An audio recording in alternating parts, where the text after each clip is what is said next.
Hello everyone! Good afternoon! Hello! So, alaan niyo kung nasan kami. Very social, very demure, very Cutesy! So, ayan. So, this is the first vlog for this channel. So, this is Jana Camus Vlogs. So, this is all about kamustahan sa life and also insurances and anything under the sun. Especially adulting kasi we are in our mid-20s. So, bago tayo mag-30, pag-usapan natin lahat yan.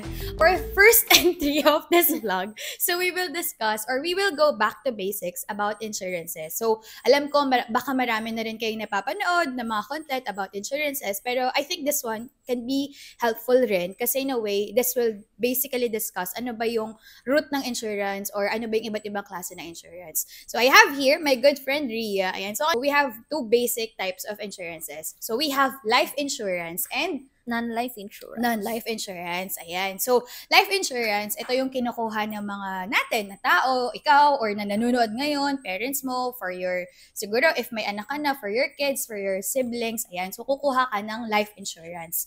Because ayaw natin na pagdating ng panahon at that we will be taken out of the picture or susunduin na tayo is may iwan na wala yung family members natin. In a way, pamana na rin siya, diba? So, again, marami pang purpose yung life insurance and we can discuss more about it in the next videos to come. But for today, we will discuss about non-life insurance. So, si Ria kasi, let me introduce her. Diba? Ang ganda niya. Hindi naman! Oh, hindi naman!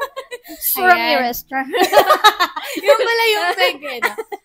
Si Ria, she's working with 2 full-time jobs. So, she's a full-time life insurance advisor with Sun Life and also a full-time claim support analyst sa isang non-life insurance. Team Yellow tayo. Yes, Team Yellow tayo. Ayan. So, that's why, I tapped her, I reached out to her, sabi ko, Ria, baka makatulong ka sa general about informing or giving details about non-life insurance. Ayan. So, ano ba yung iba't ibang klase ng life insurance? And baka magulat ka, yung bagay pala na yun, pwede pala siya kuhaan ng non-life insurance. Tama. Diba? So, we hope that this will be a really helpful video for you guys. So, without further ado, let's start, Ria. Ayan. So, na-discuss na natin kung ano yung 2 basic categories of insurances. Now, Ria, let me ask, ano ba yung non-life insurance?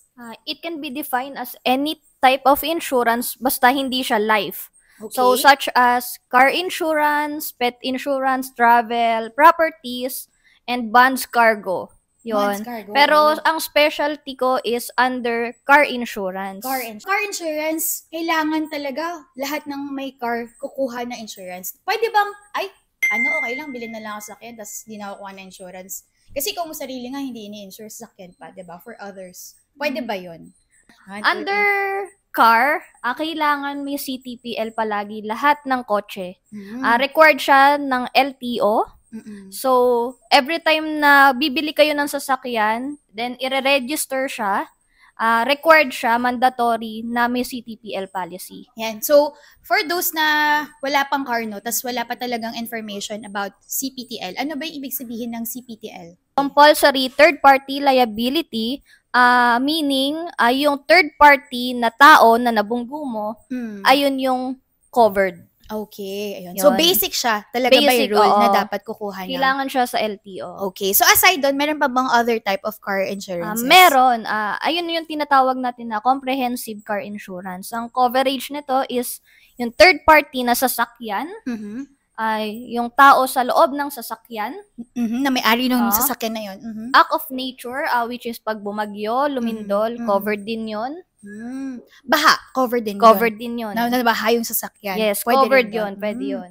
Paano ba kinukote or paano ba nalalaman kung magkano yung amount for your car? Para malaman yung quotation, nagbe-base sila sa year model, sa variant ng kotse, then fair market ng sasakyan. Okay. Yun. For me, in terms sa incident, usual na nangyayari nga, nakakabunggo ka ng third party. So, makaka-less gastos ka talaga kasi mako-covered siya ng insurance mo.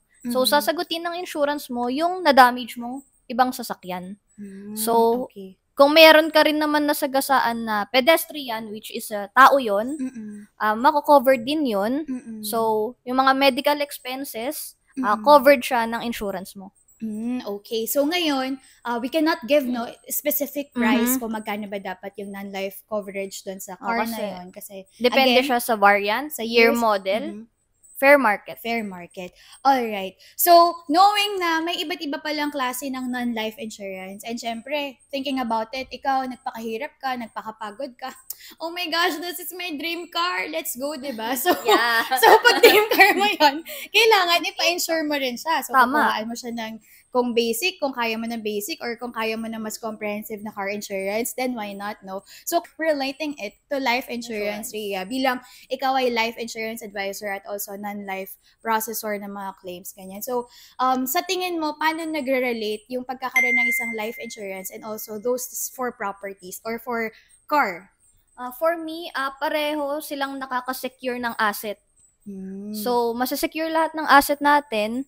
So, okay siya sa daily life natin. Okay, so kumbaga if something happens, if life throws you a curveball or challenges, ready ka kasi sa preparation mo siya na consider, 'di ba?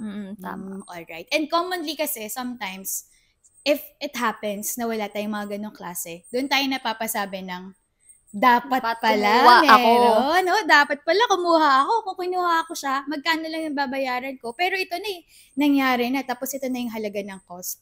Ang laki. Ang laki ng gagastusin natin kung hindi tayo prepared.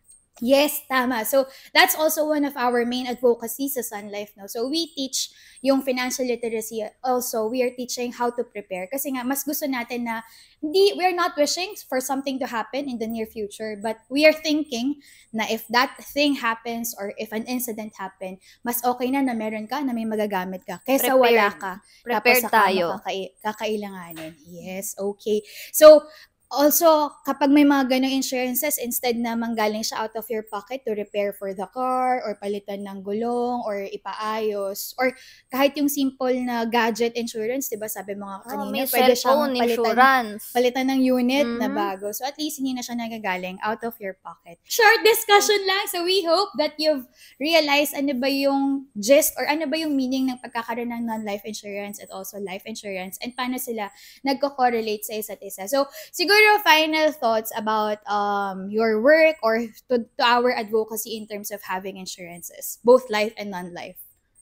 For me, sobrang halaga talaga pareho.